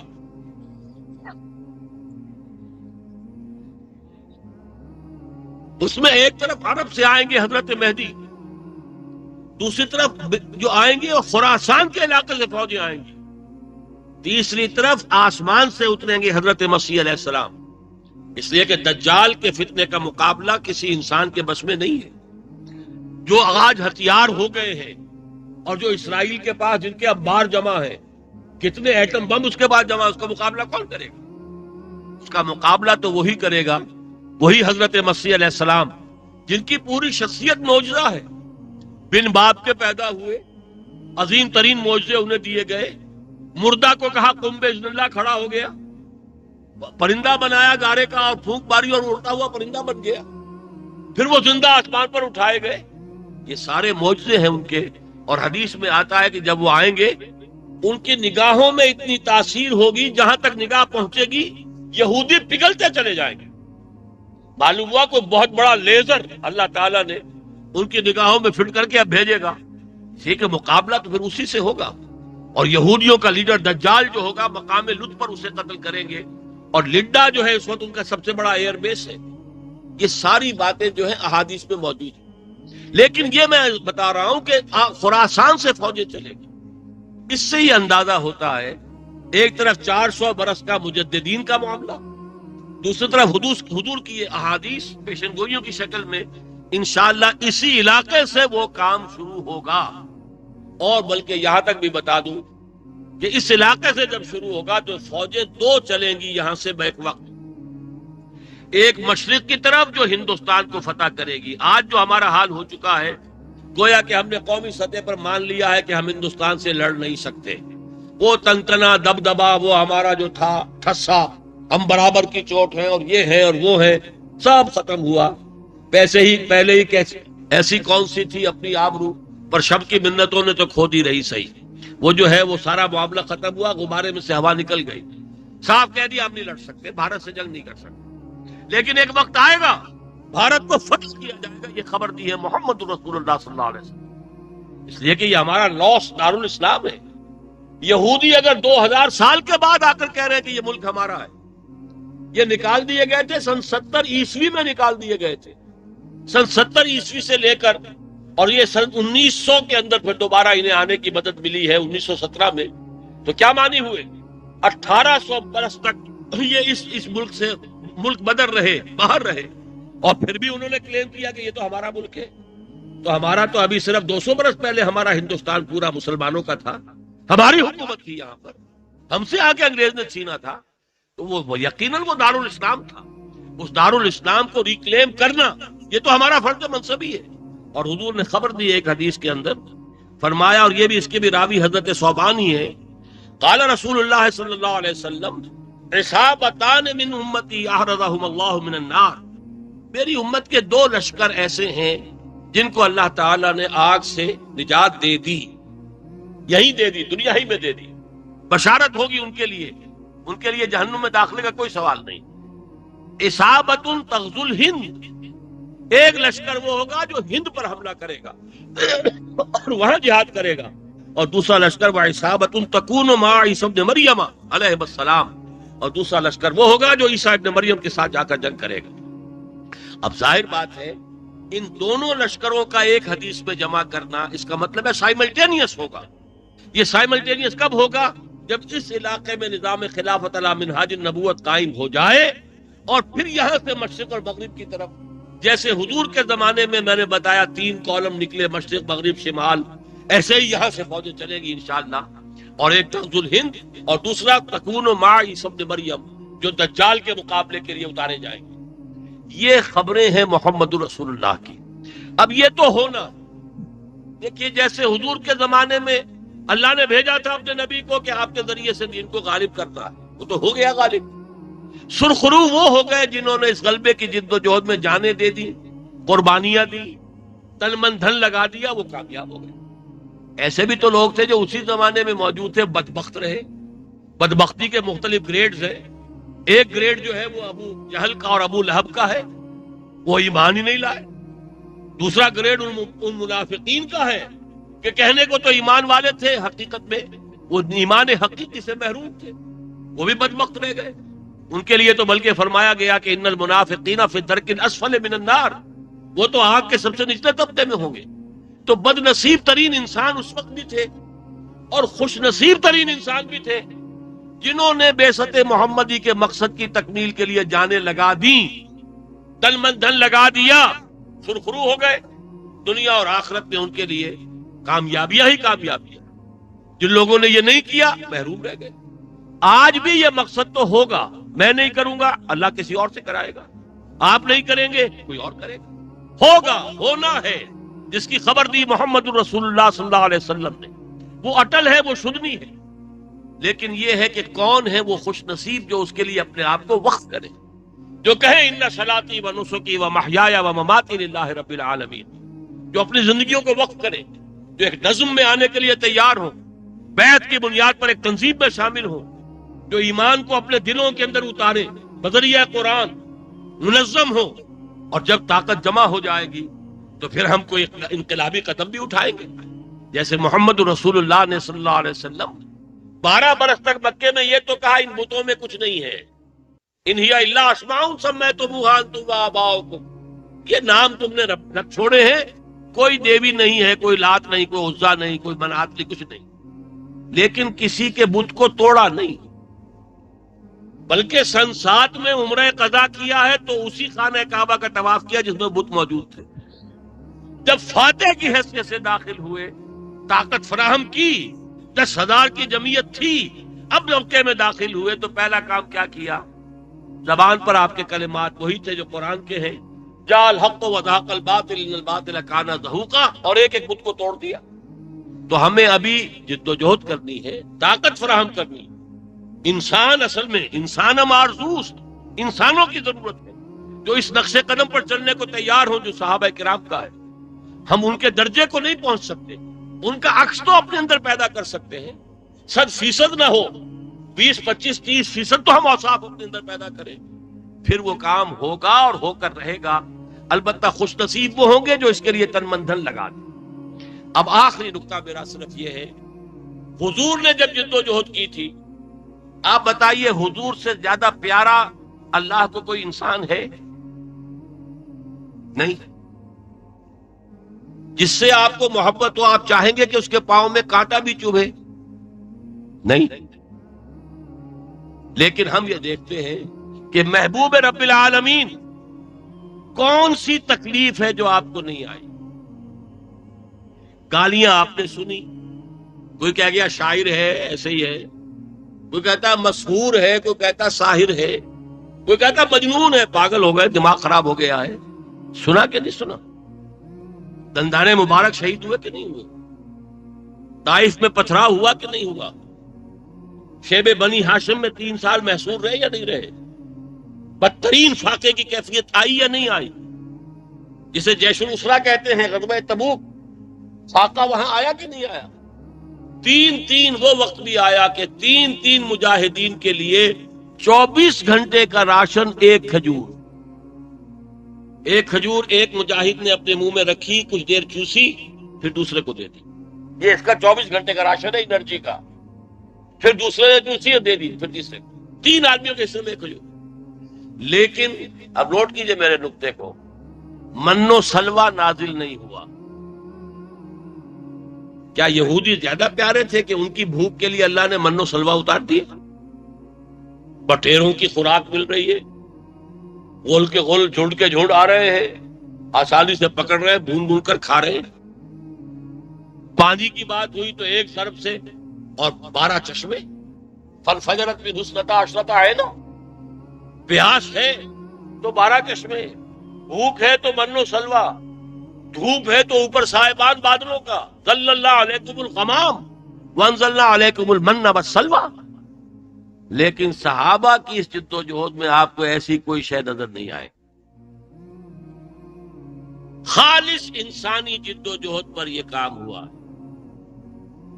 دیکھیے جیسے تمام انبیاء اور رسل نقطۂ عروج نبوت و رسالت محمدی صلی اللہ علیہ وسلم، آپ کے دست مبارک سے انقلاب آیا۔ نہ حضرت ابراہیم، نہ حضرت نوح، نہ حضرت ہود، نہ حضرت صالح، نہ حضرت موسیٰ، نہ حضرت عیسیٰ۔ اسی طرح انسانیت معراج پر پہنچی محمد کے ذریعے۔ کیوں؟ انسانی جد و جہد کے ذریعے سے یہ کارنامہ کر کے دکھایا۔ معجزوں کی مدد سے ہو تو معجزہ تو قدرت خدابندی کا ظہور ہے، اس میں آپ کا کیا کمال ہے؟ معجزہ ہے، ایک لاٹھی پڑی دریا پھٹ گیا تو کس کی قوت سے پھٹا؟ وہ تو اللہ کی قوت ہے۔ ایک لاٹھی پڑی اور 12 جو ہے چشمے نکل بہے، کس نے؟ معجزہ تو قدرت خدابندی سے ہوتا ہے، اس میں کسی انسان کا کوئی کمال نہیں۔ لیکن یہاں کیا ہوا؟ معجزہ کوئی نہیں، معجزہ تو قرآن ہے، حضور کا سب سے بڑا معجزہ قرآن ہے۔ لیکن انسانی سطح پر جد و جہد کی، جیسے میں نے بتایا تھا کہ آئندہ دور میں پھر یہ جد و جہد ہونی ہے، اس لیے آپ نے بیعت کا نظام دیا، ورنہ آپ کو کوئی ضرورت نہیں تھی بیعت لینے کی۔ آپ تو اللہ کے رسول تھے، جو ایمان لے آیا اسے آپ کی بات ماننی ہے، اطاعت کرنی ہے، کوئی اس سے کوئی مفر ممکن ہی نہیں ہے۔ وما ارسلنا من رسول الا لیطاع باذن اللہ، ہم نے کوئی رسول نہیں بھیجا مگر اسی لیے کہ اس کی اطاعت کی جائے۔ تو وہ تو اپنی نبوت اور رسالت کی بنا پر مطاع تھے، ان کی تو اطاعت کرنی تھی۔ بیعت کس لیے لی؟ آئندہ کے لیے مثال اور اسوہ چھوڑنا ہے۔ لقد کان لکم فی رسول اللہ اسوۃ حسنہ، اس لیے کہ آپ کے بعد آپ نے فرمایا انا خاتم النبیین لا نبی بعدی، میرے بعد کوئی نبی نہیں ہے۔ لہذا آپ نے طریقہ کار بھی، عملی جد و جہد بھی خالص انسانی سطح پر کر کے دکھائی ہے۔ ایسی مایوسیاں، ایسی بددلیاں، جو مظاہر جس کو ہم کہیں گے، دل شکستگیاں، آپ نے 2 مرتبہ دعوت دی بنو ہاشم کو، ایک مرتبہ کھانا کھلایا اور کچھ کہنے کے لیے کھڑے ہوئے، لوگوں نے ہوٹنگ کی، شور مچایا، سنا ہی نہیں، وہ اٹمپٹ ناکام ہو گئی۔ پھر دوبارہ دعوت دی، اب کچھ شرم آ گئی، 2 مرتبہ کھانا کھایا، ان کا تو ان کی بات تو سن لو، اپنی دعوت پیش کی ہے تو پورے مجمع کو سانپ سونگھ گیا۔ حضرت علی کھڑے ہوئے ہیں، وہ پہلے ہی سے اپنے تھے، وہ کہتے ہیں میں اگرچہ سب سے چھوٹا ہوں، اگرچہ میری ٹانگیں پتلی ہیں اور اگرچہ میری آنکھیں دکھتی ہیں، آشوب چشم کا عارضہ بچپن سے تھا۔ وہ ککرے جنہیں ہم کہتے ہیں غالباً وہ تکلیف تھی حضرت حضرت علی کو اس لیے کہ بعض مواقع پر جنگ کی حالت میں بھی آپ کی آنکھیں دکھ رہی تھی تو حضور نے اپنا لعاب دہن لگایا تھا جس سے کہ آپ کی وہ آنکھ ٹھیک ہوئی، تب آپ نے جہاد میں حصہ لیا. تو یہ گویا کہ وہ پرانا مرض تھا انہیں، ٹرکوما جسے آج کل کہتے ہیں. تو اگرچہ میری آنکھیں دکھتی ہیں، اگرچہ میری ٹانگیں پتلی ہیں، اگرچہ میں سب سے